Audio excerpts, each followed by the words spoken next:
So if you've been with us for the last couple months, we've been going through a sermon series about why is all this here in the first place, and what's it about?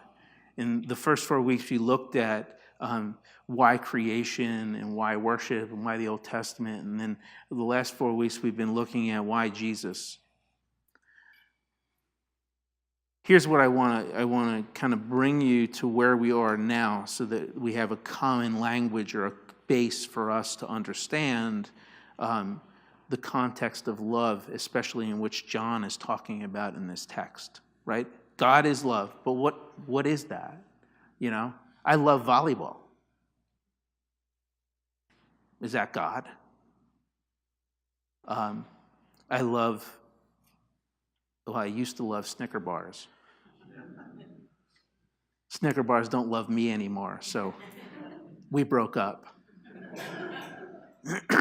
Is that the kind of love God's talking about?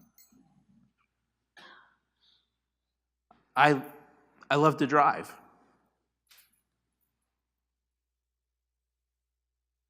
I love to run. That's kind of a lie, but I like to, well, I don't, but I do it. I love the effects that running has on my health.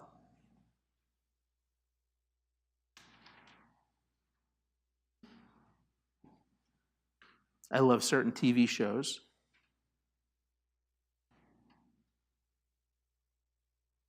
I love the color blue. Is that what John's talking about? I love my wife.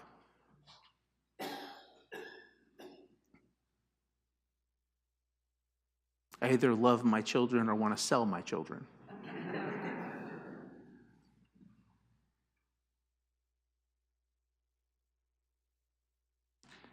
I'm introverted. I love peace and quiet and time separate from everybody.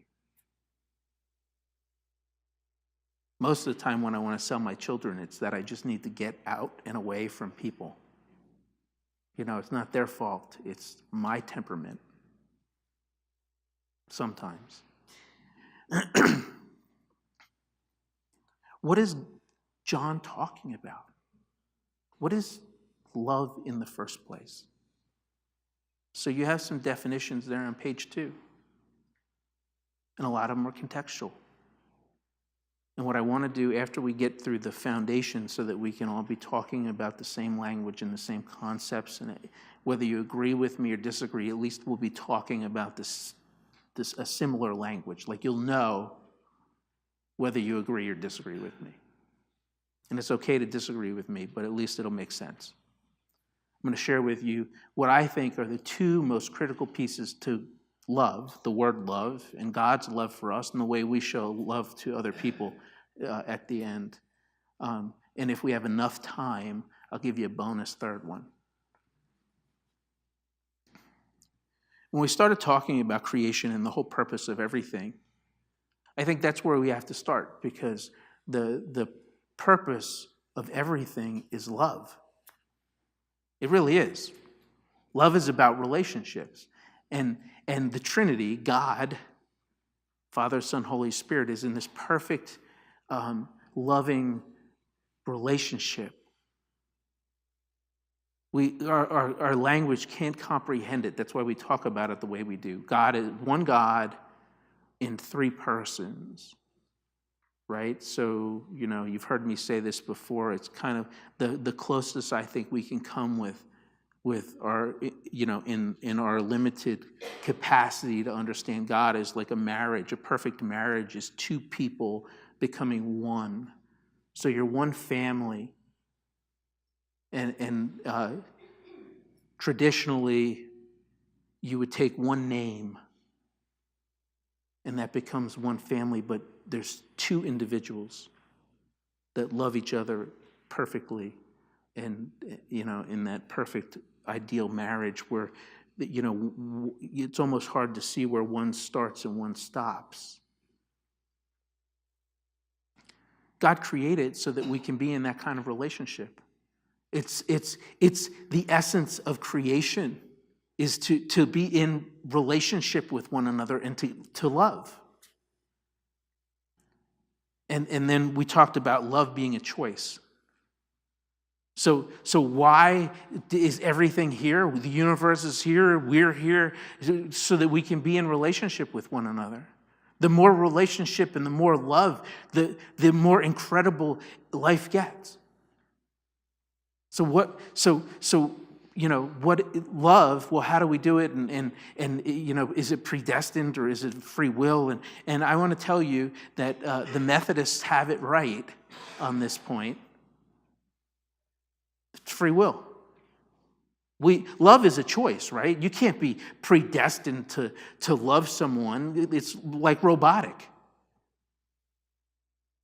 Try telling someone that they have to love you. You have no choice. You got to love me. If that was true, I would walk around town and invite everybody I knew to church on Sunday morning and tell them, hey, you have to love me.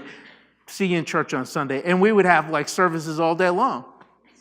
Right? It'd be easy. I love my wife. I can't tell her she has to love me. I can say she committed to for better or worse. So suck it up. But I can't tell her that she has to love me. She just chooses to do it. And I think God created the environment, Adam and Eve. Again, whether you believe that that's the Genesis story of creation is exactly like literally the way God did it, or whether you think it's a metaphor for all of life and creation. However you take it, God put this tree there that they couldn't touch. Everything else they could touch, but the tree. So why would God put that tree there? It didn't screw up everything, because then sin entered the world and death entered the world and all. Why? Because love is a choice. And that tree represents the fact that each one of us has to choose. All this good stuff, or maybe the one thing we shouldn't. So love is a choice. Why are we created? To love. How do we love? Or what is love? Well, it's a choice. We make a choice to love the people around us. We make the choice to love the people who love us, and we make the choice to love the people who don't love us, right? Sometimes. So that's the common language that I want to give you, right? So that's the foundation. If you believe that we're created for something other than love, well, have at it, but at least you know where I'm at. And if you believe that love isn't a choice, that's okay too, but at least you know where we're going. So love. If I could sing for you, I'd sing you the Beatles song about love. My wife is here. She was here. I wanted to do this big thing with her because I love teasing her or putting her front and center. But, it's not often we have the pastor for DeBose in Pleasant Grove with us, and she's going to start there next week, so she's here with us. But my 7-year-old was not agreeable this morning. She was making a choice. So Denise has her. And Denise loves the Beatles, so it would have been perfect. God is love. Here we go. You ready? Short and sweet. You got your pens out. Write this down. It's really important. It's to live by. John tells us that if we are of God, we love.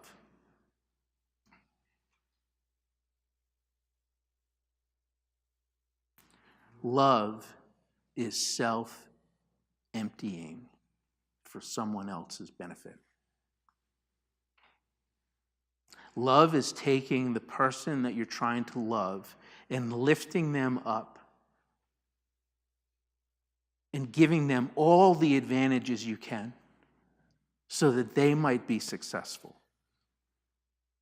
Love is the parent hoping and praying and giving their children everything they can so that that child surpasses them in life. Loving your neighbor is loving them knowing that their lawn is going to be greener, their car is going to be better, their children might surpass your children. It's loving them to the point of emptying yourself. What is love? Love is Jesus Christ having it all in heaven, and I mean all, like you can't even comprehend all. Imagine having everything you could ever want and multiplying it exponentially.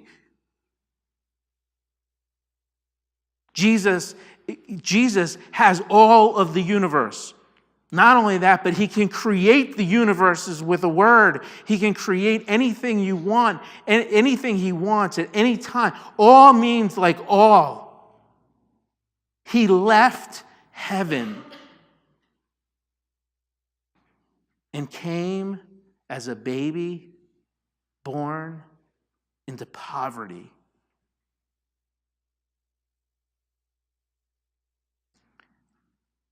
And he lived and died for you so that you might live. He fed, he healed, he taught, he did all these miracles so that people would know and recognize that this guy is not just a guy. This guy is the guy that all the prophets have talked about of all times. He is God incarnate. He is God in flesh. He is God come to earth. And he is amazing. And then he takes the cross and pours himself out to the point where the people that are killing him, that are driving the nails into his body, that are gambling for his clothing and are going to watch him die, he's on the cross praying for them. Forgive them because they don't even know what they're doing. That's how much God emptied himself from having it all to pouring himself on a cross to the point of death so that we could have life. Love is self-emptying. It's challenging, right? I'm challenged to love the people that love me at times. I know that none of you get moody, but I get moody, and I get cranky, and I get tough to be around.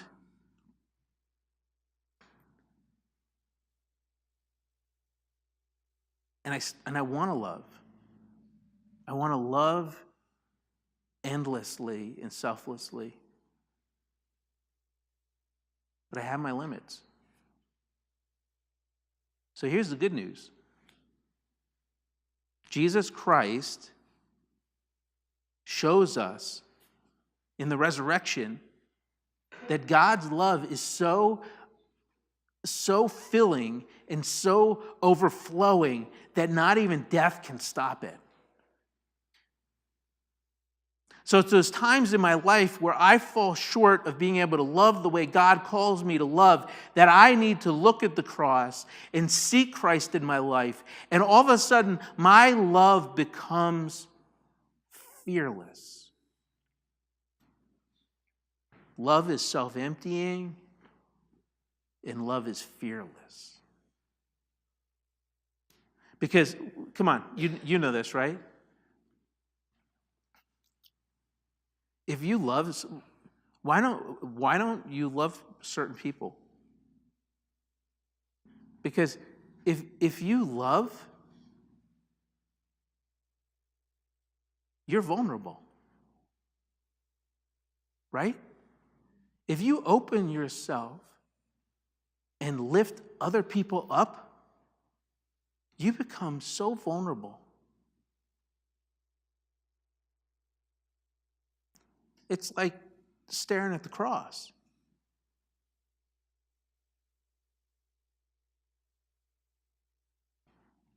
You ever have a friend who kind of, metaphorically, right? Maybe it's actual, but I doubt it.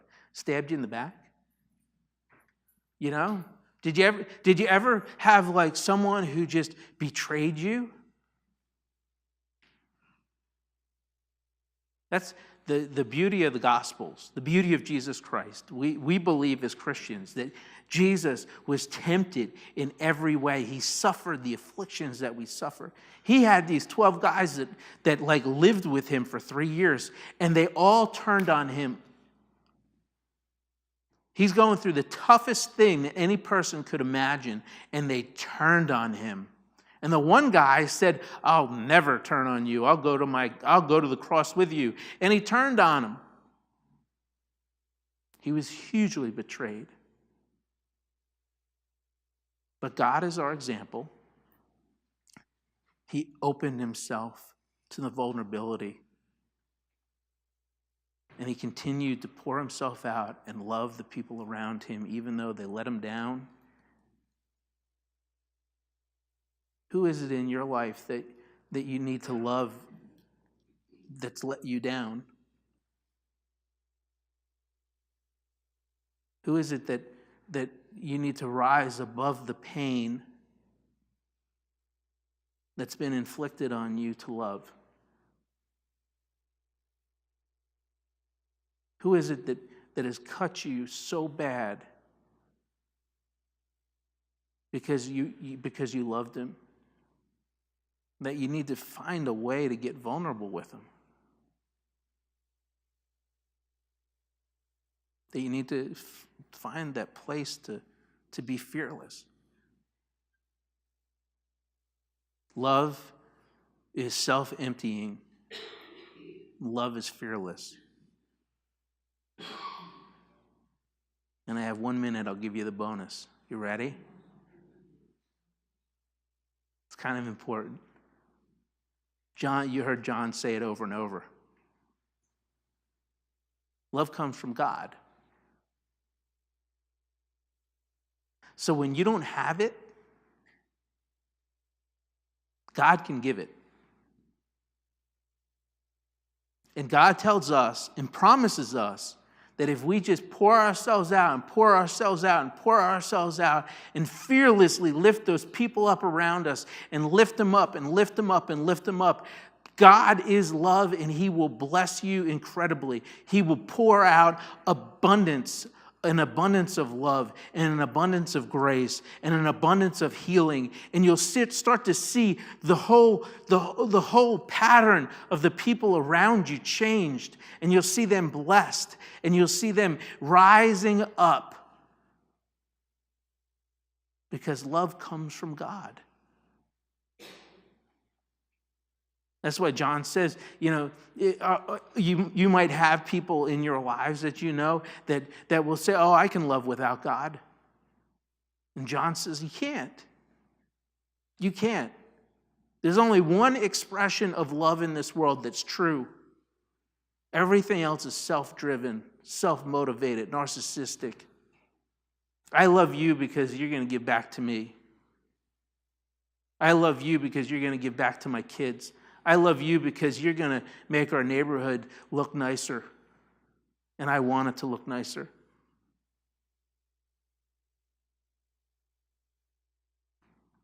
Right?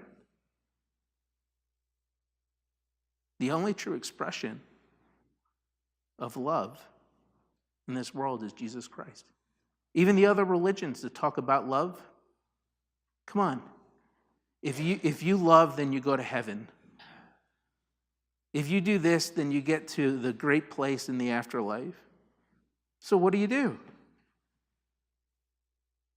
You have whole religions based on that. I'm going to do it so that I can achieve this, so that I can get there. Christianity is the only one that makes logical sense. Because if creation is about love, and love is a choice, and love is the self-emptying and fearlessness of lifting up those people around, like if that's what it's all about, then wouldn't it make sense that God would provide us a way to get to heaven just by being in a relationship? It's not about doing something to get somewhere. It's about loving the God who gave you life so that you can love the people around you, knowing that God will pour his love into you so that you can just watch everyone around you enjoy God. Enjoy the love. Enjoy the relationship that we were all created for. It's perfect. It's never, the Apostle Paul says, love is never self-seeking. Right? It's self-emptying. And we see that in creation itself.